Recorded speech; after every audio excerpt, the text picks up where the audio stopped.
نظم عشق اور موت بند 2 اشعار 23 بند نمبر 1 مشکل الفاظ کے معنی تبسم فشاں مسکراتی ہوئی زر یہاں اس کا مطلب قیمتی دھات یا سونا ہے پیرہن لباس تشنا کام پیاسی سہانی نمود جہاں کی گھڑی تھی تبسم فشاں زندگی کی کلی تھی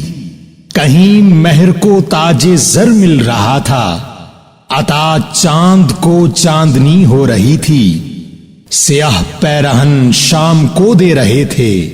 ستاروں کو تعلیم تابندگی تھی کہیں شاخ ہستی کو لگتے تھے پتے کہیں زندگی کی کلی پھوٹتی تھی فرشتے سکھاتے تھے شبنم کو رونا ہنسی گل کو پہلے پہل آ رہی تھی عطا درد ہوتا تھا شاعر کے دل کو خودی تشنا کام مائے بے خودی تھی اٹھی اول اول گھٹا کالی کالی کوئی حور چوٹی کو کھولے کھڑی تھی زمیں کو تھا دعویٰ کہ میں آسماں ہوں مکان کہہ رہا تھا کہ میں لامکاں ہوں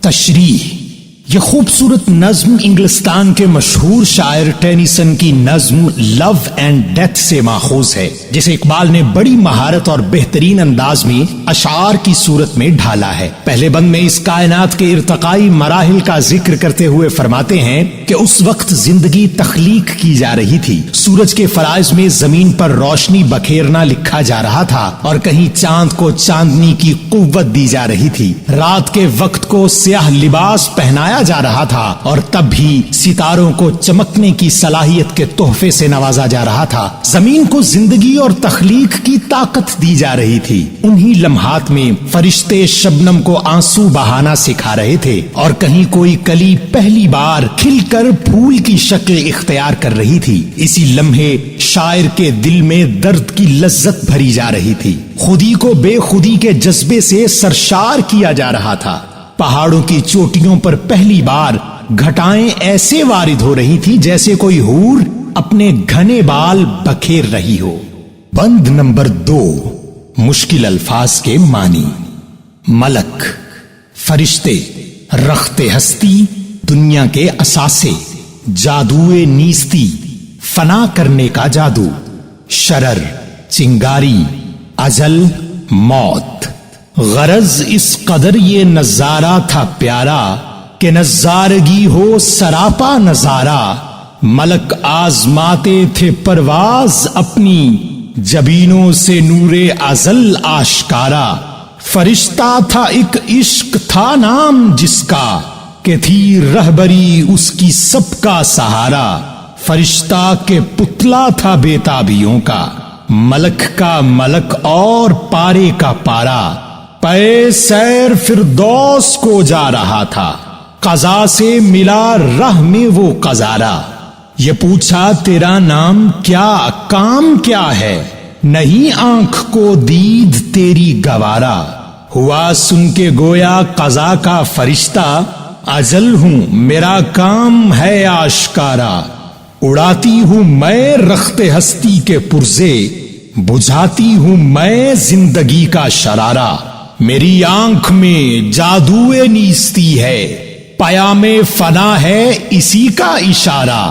مگر ایک ہستی ہے دنیا میں ایسی وہ آتش ہے میں سامنے اس کے پارا شرر بن کے رہتی ہے انسان کے دل میں وہ ہے نور مطلق کی آنکھوں کا تارا ٹپکتی ہے آنکھوں سے بن بن کے آنسو وہ آنسو کے ہو جن کی تلخی گوارا سنی عشق نے گفتگو جب قضا کی ہنسی اس کے لب پر ہوئی آشکارا گری اس تبسم کی بجلی اجل پر اندھیرے کا ہو نور میں کیا گزارا بقا کو جو دیکھا فنا ہو گئی وہ قضا تھی شکار قضا ہو گئی وہ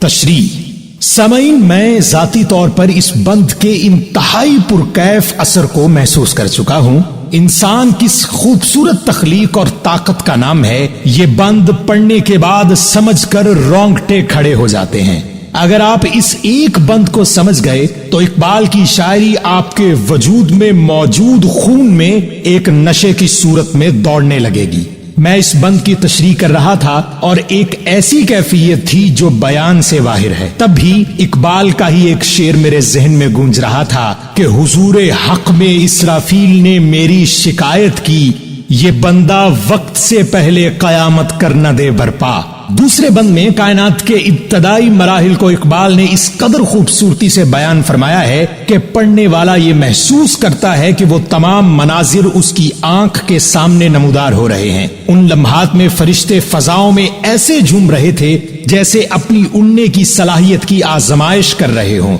ان کی جبینوں سے ہمیشہ قائم رہنے والا نور روشن تھا۔ ان میں ایک فرشتہ عشق کا بھی تھا جو باقی فرشتوں کی رہنمائی میں مصروف تھا۔ وہ اس قدر متحرک تھا کہ جیسے تڑپ اس کے اندر بھر دی گئی تھی۔ عشق کا فرشتہ جنت کی خوبصورتی کا نظارہ کرنے جا رہا تھا کہ راستے میں موت کے فرشتے سے ملاقات ہو گئی۔ عشق کے فرشتے نے سوال کیا کہ تو کون ہے اور تیرا کام کیا ہے، کیونکہ تجھے دیکھ کر میری کیفیت کچھ نامناسب ہوتی محسوس ہو رہی ہے۔ جس پر موت کا فرشتہ بولا، حیرت ہے تو مجھ سے واقف نہیں، میں ہی تو ہوں جو زندہ شے سے زندگی چھین کر موت کے گھاٹ اتار دیتا ہوں۔ میری آنکھوں میں وہ جادو ہے کہ وجود کو فنا کر دینے کی صلاحیت رکھتا ہوں۔ مگر ایک بات کہوں، ایک ہستی ایسی بھی ہے جو آگ کی مانند ہے اور جس کے سامنے میری حیثیت پارے کسی ہے۔ یہ ہستی انسان کے دل میں ایک چنگاری کی صورت میں موجود ہے۔ اصل بات تو یہ کہ وہ دل ہی اللہ کو سب سے پیارا ہے۔ وہ چنگاری جانتے ہو کیا ہے؟ وہ عشق ہے جو انسان کے دل میں کسی تیر کی طرح پیوست ہو جائے تو اس کی قدر بڑھ جاتی ہے۔ عشق کا وجود مشکل ہونے کے باوجود ایک خوشگوار احساس سے آشنا کرواتا ہے۔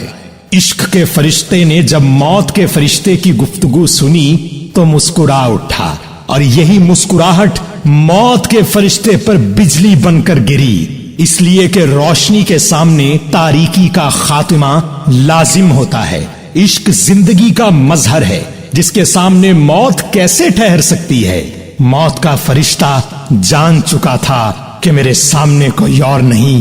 بلکہ عشق ہے۔